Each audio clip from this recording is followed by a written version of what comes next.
Time and work question series లో 8th question మనం చూద్దాం. క్వశ్చన్ లో ఏమి ఇచ్చాడంటే ఏ అండ్ బి కలిసి ఒక పనిని 12 డేస్ లో కంప్లీట్ చేయగలరు.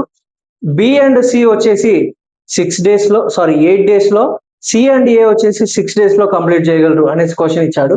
అయితే బి ఒక్కరు పని చేస్తే ఆ టోటల్ వర్క్ ని ఎన్ని రోజుల్లో కంప్లీట్ చేయగలరు అనేసి క్వశ్చన్. సో మనం చేద్దాం కదా. ఏ అండ్ బి వచ్చేసి 12 డేస్.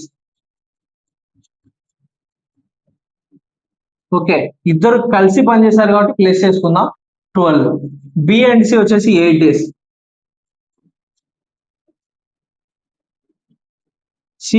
సి అండ్ ఏ వచ్చేసి 6 డేస్. మనకి టోటల్ వర్క్ తెలియదు. టోటల్ వర్క్ తెలుసుకోవడానికి మనం ఎల్సిఎం చేద్దాం. ఎల్సిఎం వచ్చేసి 48, 12 4s 48, 8 6 48, 6 8 48. ఓకే ఓకే, ఇదే లేదు total work 48 divided by 12 4, 48 divided by 8 6, 48 divided by 6 is equal to 8. Okay, total వచ్చేసి 10 18.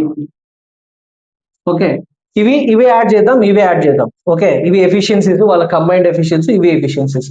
ఇక్కడ ఏ 2 టైమ్స్ ఉంది, బి 2 టైమ్స్ ఉంది, సి 2 టైమ్స్ ఉంది. సో ఓకే, 2 కామన్ చేస్తే A plus B plus C.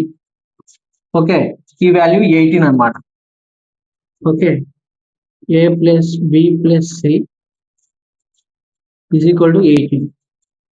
2 1s are 2 9s are. a plus b plus c is equal to 9. ఇక్కడ మనకి B ఎన్ని రోజుల్లో కంప్లీట్ చేయగలరో మనకు కావాలన్నమాట. బి యొక్క ఎఫిషియన్సీ కావాలి మనకు. ఓకే, ఇవి ఏ కంబైన్డ్ ఎఫిషియన్సీ. సో మనకు బి యొక్క ఎఫిషియన్సీ మాత్రమే కావాలి. ఓకే, ఇక్కడ బి ఒకటి, ఇక్కడ CA. Okay, CA combined efficiency వచ్చేసి 8 అన్నమాట. ఓకే, అది ఇక్కడ వేసుకున్నాం. B plus 8 is equal to 9. Okay, B is equal to 1. Okay, 8 ఇటు సైడ్ పోతే 9 minus 8 is equal to 1. Okay, so B యొక్క ఎఫిషియన్సీ మనకు వచ్చేసి టోటల్ వర్క్ వచ్చేసి 48. ఓకే, సో 48 by 1 చేస్తే మనకు 48. బి ఒకటి 48 డేస్ లో వర్క్ ని కంప్లీట్ చేస్తున్నాం అనమాట. ఇదే ఆన్సర్.